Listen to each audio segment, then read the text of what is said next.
Carl assured me that it was all part of the process.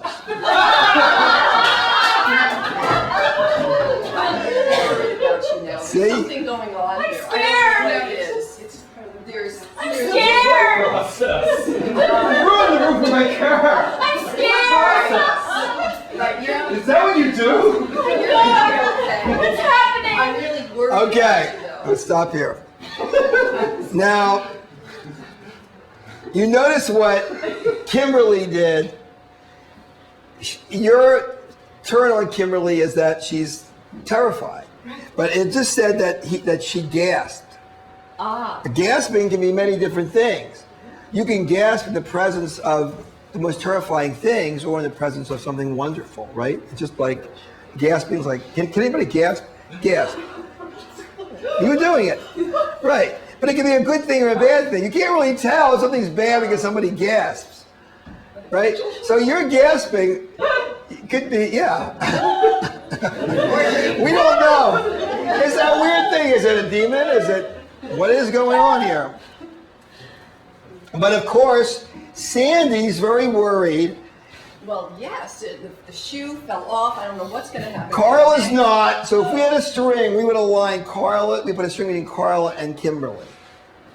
Because they know what's going on. Because she gasps and like, oh my God, something maybe great is happening. And Carla knows it. Kim knows it. So Kim in the dream is probably what we call the anima. Remember? And it's like, so she's in the game too. When you add the second dream, she's also tied in. Now, in the face of all these difficult women in his life, the anima is there. So that's a good sign, because it means that, you know, they're not all hard for you. And you have a good relationship with her. So there it is, our cast.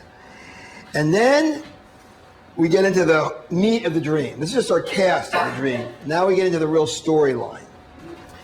The service was about to start, and Kimberly was trying to get me to write a check to the minister's wife. You need to write a check to the minister's wife. How much? I don't know. I went out back and found the checkbook. I went out back and found the checkbook for the charity and discovered it was in the minister's wife's name. What was in her name? The check? The account the money was going. It was already in the minister's wife. Complicated. It was an Eastern Bloc kind of name with 9 syllables, and I kept getting it wrong. I looked at the checkbook and found there were no withdrawals, just deposits. Only small amounts, but lots of them. So what did you feel then? Misled. Kind of scared that somebody was giving me information that was wrong, or trying to lead me into something that I didn't want to be led into. Which was what? Like giving to a charity that was. But what did you feel that? So you really didn't want to do that. You're reticent about it, but to see that there was all this money in your account, nothing was taken out. It was in her account, not in mine. Right. I see. So if that was in her account, she was just getting all this money, small amounts, like from you too. So what did you feel about that? You kind of Just not trusting it at all. right. So that feeling, is that a familiar feeling? Not trusting? Yeah, I mean, the context of the whole dream is that it was a church and it was a, it was a religious thing. And Gabriel being a demon and Right. her gasping. So this is about what the archetype is showing you is how you have a jaundiced view of the divine. Do you have a jaundiced view of the divine? According to them, you do. Okay? Do I?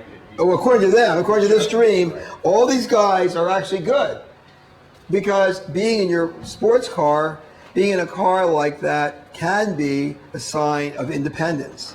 Like you're alone, everybody else is going, but you're going to go alone. So you have this isolation, like when Julia walked away. I think this is maybe a variation. I would call it pride or aloofness. And which means in reverse, a lack of being able to be needy or to need, which of course would be in the province of the boy. Do you see what I'm getting? Not that the boy wouldn't like to be in the car, but I think what he's more of a heart intimate guy. He'd like to go with the gang. And you go alone. Yeah, probably. But you go alone. So Gabriel attacks the car. He's attacking pathology. Okay? It's getting personal now. Right.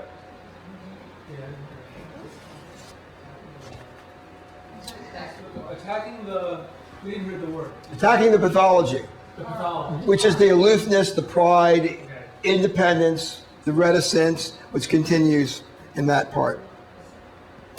A man who was not the pastor got up to speak. A man who's not a pastor.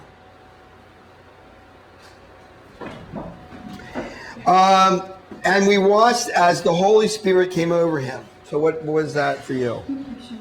Can you say that? The feeling in the dream was that, he kind of got up and started to put on a show and it felt very contrived. Okay. So it wasn't that the Holy Spirit came over him. It was more like he was pretending. He wound up to start the show, yeah. Right. So how was he pretending? Maybe you could help her pretend. He was starting to give, it was just like an evangelist that you didn't believe at all. He got up and started to do his thing and it was just not believable. And his thing is like, brothers and sisters, I can feel the Lord coming down on me. Like, Absolutely, hey, I feel him, he's here among us. Do you feel him? Do you feel him in your soul like I do right now? Come on, do you feel him? Do you feel him? I didn't believe what Do you feel him? Come on, do you feel him, Jim? I feel him, do you? I didn't believe what he was saying. He picked up a guitar and sang the rest of his message in a brief rhyming song. Go ahead. I felt embarrassed and wanted to get up and leave. Bill, you're embarrassed. You're playing him. But I didn't want to give up on the whole thing and give up on my friend Kimberly. And she's into it.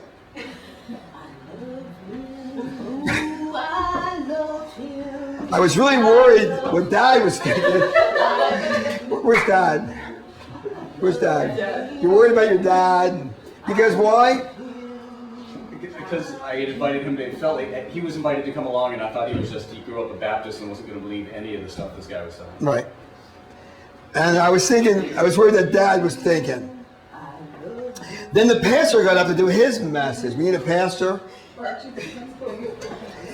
Sandy kept doing an imitation of Kimberly.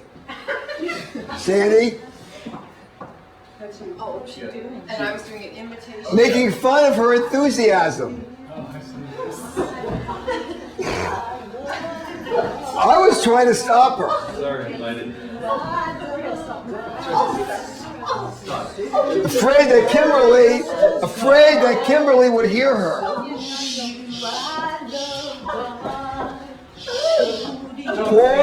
Okay, what's happening, Jim? What are you doing? It's like, You're worried about everybody, right? I'm worried about everybody. Absolutely.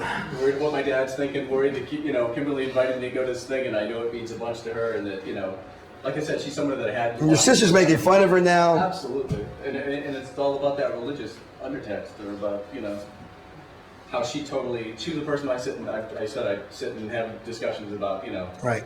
involvement with Right. about God and about Right. that stuff, Right. and scared that my whole family's either not going to. So, would the anima make fun? Let's just say you're right, and this is all a sham, okay? We got to find out what it is. Now, would the anima ever make fun? No. Never. In 40 years I've done this work, I've never seen the anima make fun. The animist does. Jung calls him the trickster, because he's really can be tricky. But the anima is a really sweet, rarely does anything like that. So if there is a woman acting out in a dream, it's not her. Rule of thumb, 99% of the time. So that tells me that Kimberly then is the anima, and that the demon is your sister. Again, an example of what I think of something in you that doesn't believe, but is aggressive about it.